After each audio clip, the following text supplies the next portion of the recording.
Good morning.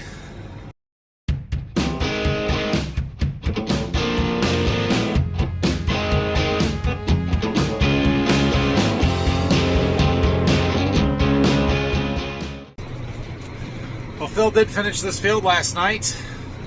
The one on the other side of the ditch back there that we had not done, which is good. So we're heading back to the farm. We're about 10 miles away. We need fuel. And we got another 100 acres we're going to do this morning, and then we're going to take a break from the side dressing for some of this late planted corn to grow a little bit more. It's okay, we could use a break. Oh, time for some fuel. That's going to take a minute. While we're waiting, I'm going to clean these windows so I can see something again.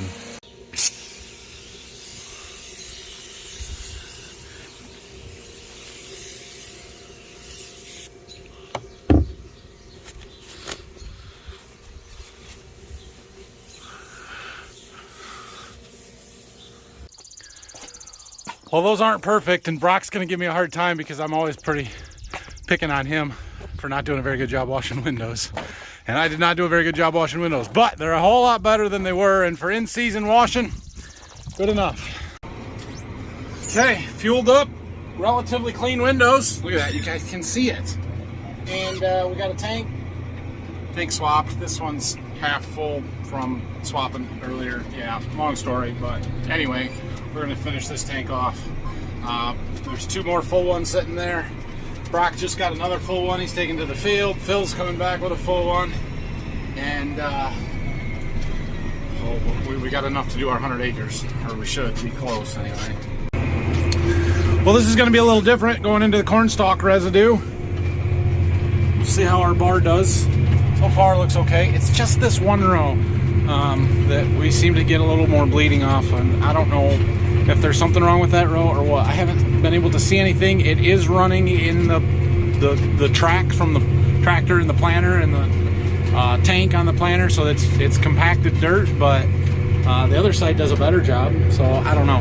When we get done with this and we've got a little bit of a break, maybe we'll tear into that one row a little bit and see if we can't figure out what's going on with it. All right, well, working pretty good here. So yesterday I spent a lot of time talking about why we use anhydrous, the safety side of it, how it works, and that kind of things. Today I wanted to hit on another topic a little bit different, but kind of related, and that is timing. And we're actually going to kill two birds with one stone here, because I've gotten a lot of questions about running over the corn and driving through it here and stuff to put this on, and what kind of damage we're doing. And that's heavily related to the timing on why we're out here right now. So realistically, you can put anhydrous on your crop. I mean, a lot of people will do pre-plant. Some people out west especially will even do it in the fall. There's no fall applications done around here that I'm aware of. There is a lot of pre-plant. Guys will go out, you know, in early spring, April. Usually, this year some guys did it in March when we were super dry, and they'll put their anhydrous on before they plant it.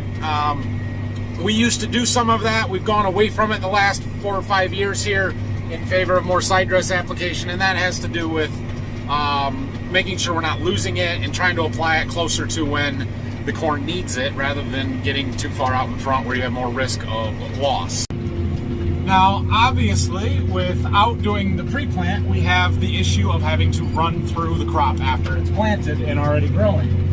And so for a side dress application, our window of timing for when we could do it is basically when the corn gets tall enough to drive through and we're not going to be running it over too much, you know, going straight with the rows, or throwing dirt on it and covering it up. We don't want to cover it back up after it's already come out of the ground. So this is about as small a corn as I'll be in. I mean, you guys probably can't even see it there, but the corn is probably 4 or 5 inches tall at this point, and I wouldn't want to be out here with much smaller corn.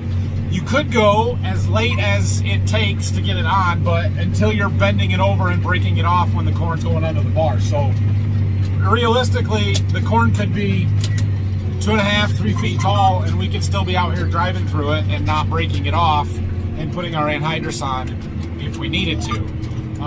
Now, the reason that we're out here as early as we could be instead of waiting even longer is because of that crop damage aspect. So I think that when we drive over this corn, when it's this small, yeah, we're doing damage, no doubt about it. But for the most part, those plants are actually going to survive.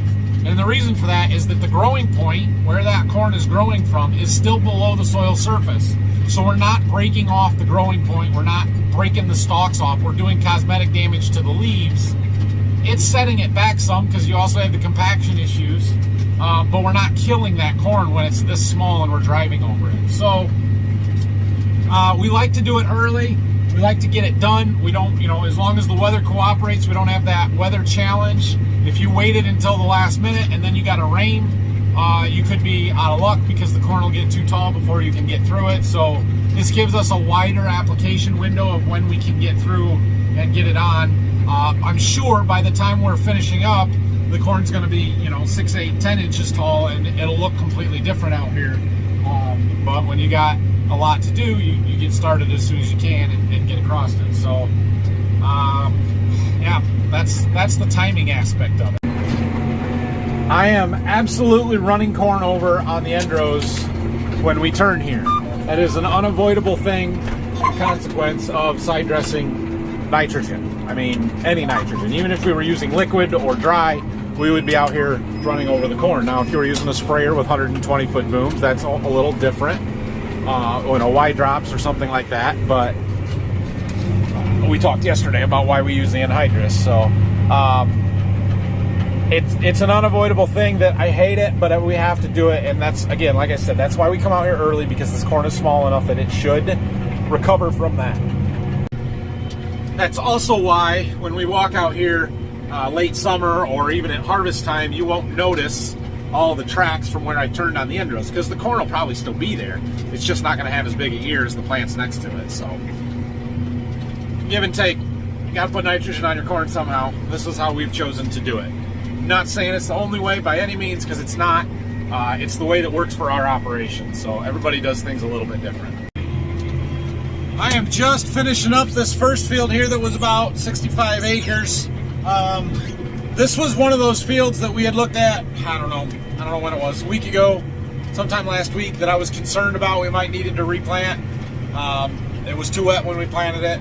I regretted it after I did it, but actually I'm pretty happy with the stands. There's a couple of spots on the end rows on both ends and one small dip through the middle that was a little thin, but for the most part, all of this corn is here and it looks much better than I anticipated, so I'm happy with that. So we got to jump across this lane over here.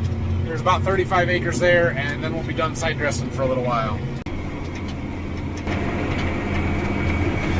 So my tank's almost empty here, and when my rate starts jumping around there, and then I slow down to let it catch up, but if you watch my gauges there, at some point, those start dropping right there. There they go. That's how we know our tank is empty.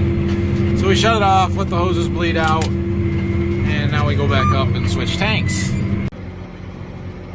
Brock must be bored, looking for a ride.